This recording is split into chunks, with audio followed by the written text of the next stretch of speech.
प्राचीनकाले कदाचित् देवानां दानवानां च भयंकर संग्रामो अभूत्। प्राचीन काले अर्थात प्राचीन काल में, कदाचित अर्थात कभी, देवानां देवताओं, दानवानां दानव राक्षसों, च अर्थात और, भयंकर संग्रामो अभूत, अभूत का अर्थ है हुआ, भयंकर संग्राम युद्ध हुआ। प्राचीन काल में कभी देवताओं और राक्षसों का भयंकर युद्ध हुआ। तस्मिन् संग्रामे देवानां नायकः इंद्रः दानवानां नायकः च वृत्तासुरः आसीत्। तस्मिन् अर्थात उस संग्राम में, युद्ध में, देवानां अर्थात देवताओं के, नायक अर्थात नेता लीडर, इंद्र, दानव अर्थात राक्षसों के, दानवानां अर्थात राक्षसों के नायक, और च का अर्थ और, वृत्तासुर था, आसीत अर्थात थे। उस युद्ध में देवताओं के नायक इंद्र और राक्षसों के नायक वृत्तासुर थे। वृत्तासुरेण सह संघर्षे देवनायकः इंद्रः पराजितः। वृत्तासुर के साथ युद्ध में देवताओं के नायक इंद्र पराजित हो गए। वृत्तासुरेण वृत्तासुर के सह साथ, संघर्षे अर्थात युद्ध में, देवनायक अर्थात देवताओं के नायक इंद्र पराजितः पराजित हो गए। नायक का संधि विच्छेद होगा नौ धन अकः, नायकः। संग्रामो अभूत, संग्राम धन अभूत।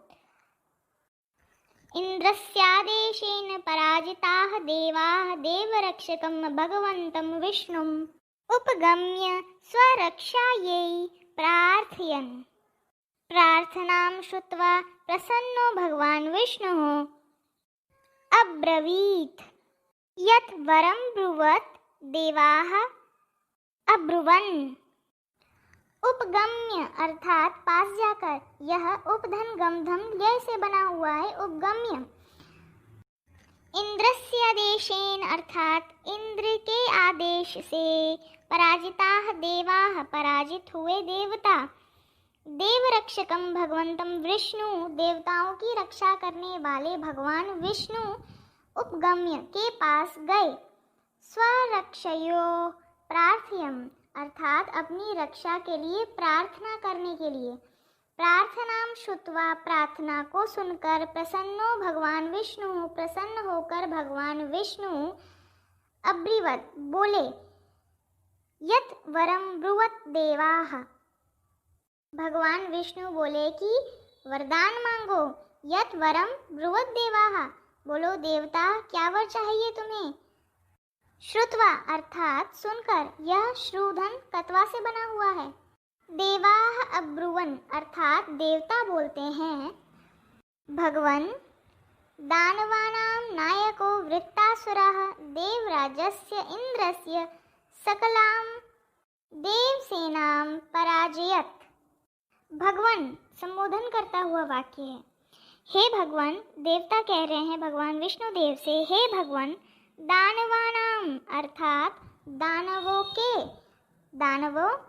नायक, दानवानाम नायको अर्थात दानवों के नायक, वृत्तासुरः वृत्तासुर, देवराजस्य वृत्तासुर ने देवराज, इंद्रस्य इंद्र की, यहाँ पे की आएगा काकी के में षष्ठी विभक्ति लगती है, तो यहाँ देवराजस्य, ठीक है, विशेषण करता हुआ शब्द, फिर इंद्रस्य इंद्र की, सकलम सकल अर्थात समस्त, ठीक है, सकलानाम समस्त, देवसेनाम देवसेना को, पराजित कर दिया।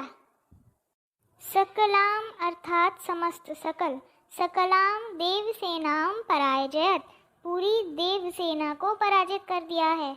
स दानवराजो अस्माकं सर्वाणि शास्त्राणि अपि अनश्यत् भवान अस्मान् रक्षतु।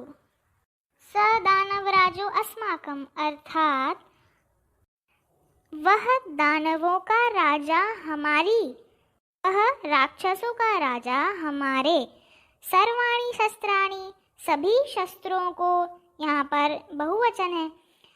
अपि का अर्थ है भी। सर्वाणि शस्त्राणि अपि, सभी शस्त्रों को भी। अनश्यत, नष्ट कर चुका है। अनश्यत का अर्थ है नष्ट कर दिया है। अस्मान अर्थात हमारी। भवान अस्मान रक्षतु, हमारी आप। भवान अर्थात आप हमारी। अस्मान रक्षतु, रक्षा करें। आप हमारी रक्षा करें। भगवान विष्णु उवाच, उवाच अर्थात बोलना। भगवान विष्णु बोले, भूदेवाः इदानीं महर्षेः दधीचिः सर्वेषां ऋषीणां शिरोमणिः वर्तते। अर्थात हे देव, भूदेवा अर्थात हे देव, इदानीं महर्षि इस समय महर्षि दधीचि सर्वेषां सभी ऋषीणाम अर्थात ऋषियों में, ऋषिणाम अर्थात ऋषियों में, शिरोमणि वर्तते ऋषियों में श्रेष्ठ हैं। हे देव, इस समय महर्षि दधीचि सभी ऋषियों में श्रेष्ठ हैं। व्रतोपासो तपसा च तस्य महात्मनो देह पावनः संपन्न। अर्थात व्रत, उपवास और तपस्या से उस महात्मा का शरीर पवित्र है। व्रतोपासः अर्थात व्रत और उपवास, तपस्या अर्थात तपस्या, च और तस्य उनका, उस महात्मनो उस महात्मा का, देह शरीर, पावनम अर्थात पवित्र, संपन्न पवित्र संपन्न है। व्रत, उपवास और तपस्या से उस महात्मन का शरीर पवित्र है। तस्य देहस्य अस्थिभिः यदि वज्रस्य निर्माणं भवेत् तर्हि तेन वज्रेण वृत्तासुरस्य वधः संभवो अस्ति। अर्थात उनके शरीर की हड्डियों से यदि वज्र का निर्माण हो तो उस वज्र से वृत्तासुर का वध संभव है। तस्य अर्थात उनके, देहस्य अर्थात शरीर की, अस्थि अस्थि अर्थात हड्डी, अस्थि भी अर्थात हड्डियों से यदि वज्र का, वज्रस्य निर्माणम निर्माण हो, भवेत अर्थात हो, तरहि अर्थात तो, तेन अर्थात उस, वज्रेण अर्थात वज्र से, वृत्तासुरस्य अर्थात वृत्तासुर का, वध संभवो अस्ति अर्थात वध संभव है। उनके शरीर की हड्डियों से यदि वज्र का निर्माण हो तो उस वज्र से वृत्तासुर का वध संभव है। अतः सत्वरं गत्वा तं महर्षि तद्देहं याचत। अतः अर्थात इसलिए, सत्वरं गत्वा शीघ्र जाकर, जल्दी जाकर, तम महर्षि उन महर्षि, तद्देहम उनके देह को, याचत अर्थात मांगो, इसलिए शीघ्र जाकर, जल्दी जाकर उन महर्षि से उनके देह को मांगो। स ऋषि धर्मस्य मर्मज्ञो वर्तते। अर्थात वह ऋषि धर्म के विशेषज्ञ हैं। मर्मज्ञ अर्थात विशेषज्ञ। ऋषयः खलु परोपकारिणो भवन्ति। अर्थात ऋषिगण निश्चित रूप से परोपकारी होते हैं। सह परोपकारार्थम अवश्यम स्वदेहम दास्यति।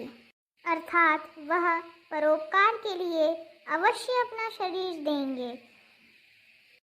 भगवतो विष्णु आदेशेन महर्षिः दधीचे समीपम गतवन्तः।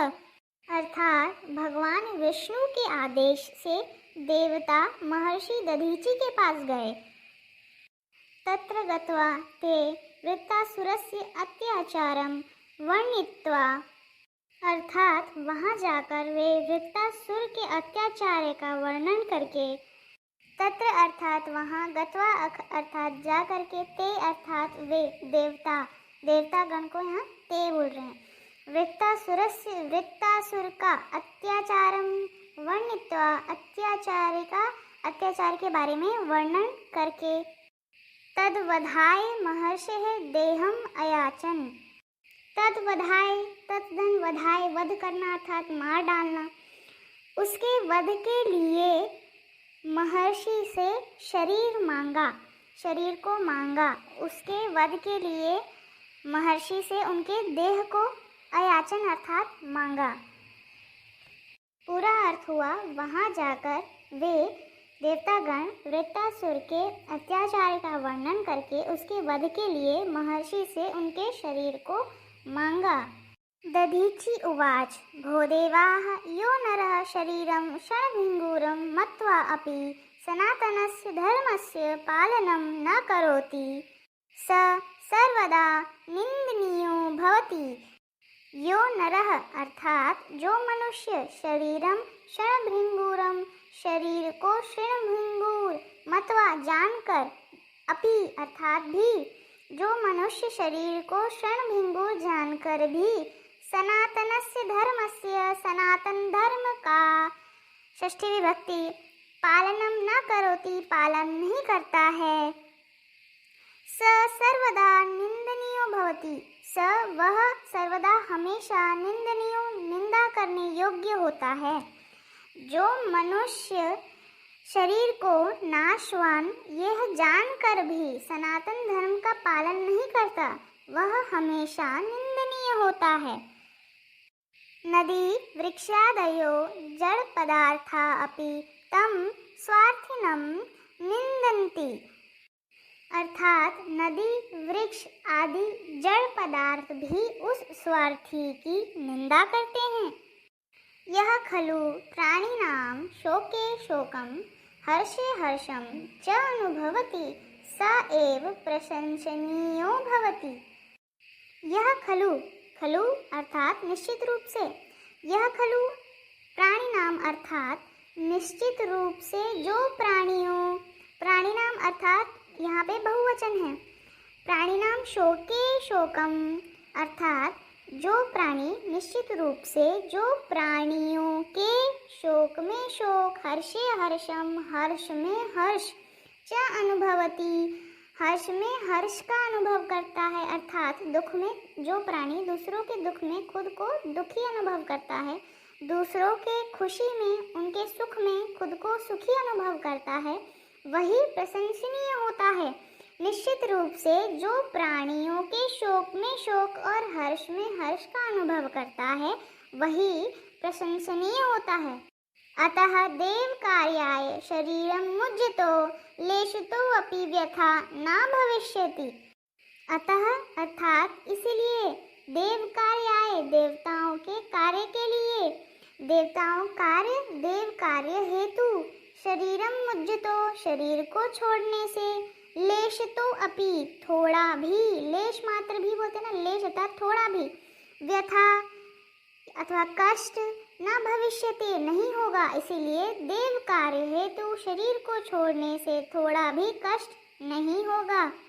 एवं उक्त्वा महर्षि दधीचि भगवन्तं ध्यायन् स्वदेहम् अत्यजत् अर्थात एवं उक्त्वा अर्थात ऐसा कहकर उक्त्वा अर्थात कहकर महर्षि दधीचि भगवन्तं भगवान का ध्यायन् ध्यान करते हुए स्वदेहम अपने देह को अपने शरीर को अत्यजत त्याग दिया।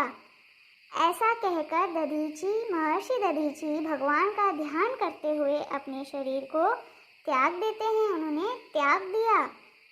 देवशिल्पी विश्वकर्मा तैहि अस्थिभिः वज्रस्य निर्माणम् अकरोत् अर्थात देवों के शिल्पकार देवों के शिल्पी भगवान विश्वकर्मा तई अर्थात उनके महर्षि दधीचि के अस्थि भी हड्डियों से वज्रस्य वज्र का निर्माणम अकरोत निर्माण किया।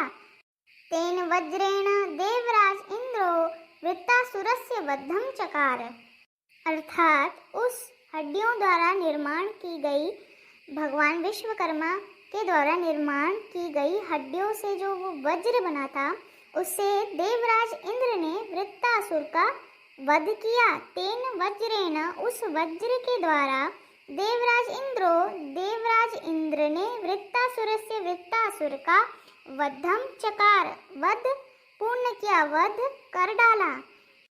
एतेन महत्ता त्याग महिमाभ्याम महर्षि दधीचिः अद्यापि सादरं सम्मान्यते।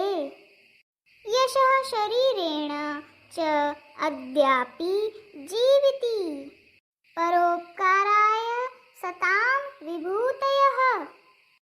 एतेन महत्ता अर्थात इस महान त्याग महिमाभ्याम, त्याग और महिमा से महर्षि दधीचि अद्यापि महर्षि दधीचि को आज भी सादरम सम्मान्यत, हम सादर नमस्कार एवं सम्मान करते हैं। उनका आज भी हम सम्मान करते हैं और उन्हें याद करते हैं। यशः शरीरेण च अद्यापि जीविति, अर्थात उनको एक यश रूपी, कीर्ति रूपी शरीर हो चुका है उनका, जो आज भी जीवित है। इस महान त्याग और महिमा से महर्षि दधीचि को आज भी सम्मान पूर्वक याद किया जाता है, उन्हें प्रणाम किया जाता है, उनका सम्मान किया जाता है और वो कीर्तिधारी, यशधारी शरीर से आज भी जीवित हैं। कीर्ति रूपी शरीर से वह आज भी जीवित हैं। परोपकाराय सताम विभूतयः। विभूतयः अर्थात वैभव, ऐश्वर्य, विभूति कहते हैं ना, उसका इतनी विभूति है, उसका इतना वैभव है। परोपकाराय अर्थात परोपकार के लिए। सताम अर्थात सज्जन व्यक्ति, तो सज्जनों का वैभव परोपकार के लिए होता है। परोपकाराय सताम विभूतयः, सज्जनों का वैभव परोपकार के लिए होता है।